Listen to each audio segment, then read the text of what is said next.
और मैं हूं आपके साथ शालिनी पाठक। चलिए नजर डालते हैं आज की तमाम बड़ी खबरों पर। अभिनेता सुशांत सिंह राजपूत की मौत के मामले की जांच के दौरान पटना पुलिस ने कम समय में ही अहम सबूत जुटा लिए थे। पटना पुलिस ने अपनी जांच में पाया कि रिया चक्रवर्ती व सुशांत के बीच अच्छे संबंध नहीं रहे थे। रिया ने 8 जून के बाद सुशांत का नंबर भी ब्लॉक कर दिया था। इसके बावजूद वह सुशांत के करीब के अपने लोगों से संपर्क बनाए हुए थी। वह सुशांत के कई स्टाफ के भी संपर्क में थी। रिया इन दिनों सुशांत के फ्लैट में साथ रहने वाले सिद्धार्थ पिठानी से फोन कॉल की बजाय व्हाट्सएप कॉल पर बातचीत करती थी। इतना ही नहीं, वह मुंबई के बांद्रा के डीसीपी से भी बातचीत कर रही थी। पुलिस सूत्रों की माने तो रिया की कॉल डिटेल में कई चौंकाने वाली बातें सामने आई हैं। रिया कुछ समय से सुशांत से ज्यादा उनके स्टाफ से बात करती थी। दूर बैठकर सुशांत के बारे में भी जानकारी लेती रहती थी।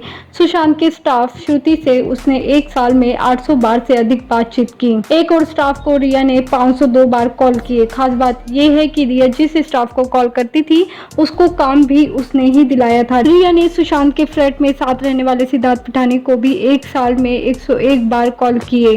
रिया ने इस दौरान अपनी मां को भी 537 बार कॉल किए। मैं ये नहीं कहूँगा कि मुझे क्वारंटाइन किया गया, ऐसा है कि मुझे क्वारंटाइन किया गया। हाँ, ये जरूर है कि इन्वेस्टिगेशन को क्वारंटाइन किया गया। तो बिहार पुलिस इन्वेस्टिगेशन कर रही थी, उसमें हम लोग को बाधा, लेकिन जो इन्वेस्टिगेशन हम करने आए थे, जिस स्पीड के साथ करने आए थे उससे नहीं कर पाए। हम लोग इन्वेस्टिगेशन के लिए आए थे, पर इन्वेस्टिगेशन प्रभावित हुआ। इन्वेस्टिगेशन जो करने आए थे हम लोग, वो मेरे आने के बाद इन्वेस्टिगेशन प्रभावित हुआ, चूंकि क्वारंटाइन होने की वजह से इन्वेस्टिगेशन एक तरीके से क्वारंटाइन हो गया। व्यक्ति का बात नहीं है, ये प्रक्रिया की बात है। इसमें किसी व्यक्ति के क्वारंटाइन, मेरा या किसी और के क्वारंटाइन होने सवाल नहीं उठता है। सवाल ये है कि हाँ, प्रक्रिया जो हम लोग करने आए थे वो जरूर। इससे केवल बिहार के लोग दुखी नहीं है, महाराष्ट्र के लोग भी उतने ही दुखी हैं। क्यों असहयोग कर रहे हैं भाई? हमारे अफसर को पकड़ करके आप कैदी बना कर रखे हो 3 दिन से। हियरिंग के दौरान माननीय सुप्रीम कोर्ट ने यह आदेश, देश की शीर्ष अदालत है, सब माननीय सुप्रीम कोर्ट का आदेश होगा कि सर नीचे और पैर ऊपर उठ करके, तो वो आदेश सर्वोच्च है। और माननीय सुप्रीम कोर्ट के ऑब्जर्वेशन को भी ये ठेंगा दिखा रहे हैं। न्यायालय की अपनी एक गरिमा है, अगर वो गरिमा समाप्त हो जाएगी लोकतंत्र बचेगा नहीं। ऐसे होता है कहीं? कभी हुआ है इतिहास में? हमारे यहां भी देश भर के अधिकारी आते हैं, हम ऐसे ही क्वारंटीन करने लगे, उनको क्वारंटीन के नाम पर हाउस अरेस्ट करने लगे। तो ये संघीय ढांचा है, संघीय ढांचे की सरकार है पूरे देश में। कोई किसी राज्य की पुलिस काम कर पाएगी? मुंबई पुलिस को काम नहीं पड़ता है क्या बिहार में? हर महीने कोई ना कोई आता है।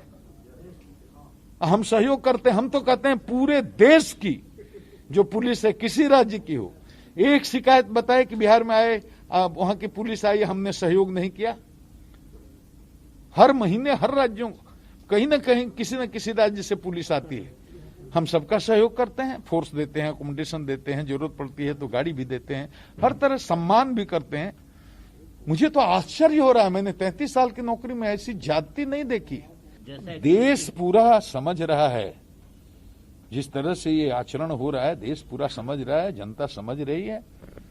आप देखिएगा सत्य उद्घाटित होकर रहे। टाइम तो सब ठीक ही था सर। यूरोप जाने के बाद तो माहौल तो फिर भी अभी तक ही ठीक था, क्योंकि सर और रिया मैम, सर उनके साथ रह के खुश थे। हमेशा ऐसा ही लगता था कि हमेशा खुश हैं वो।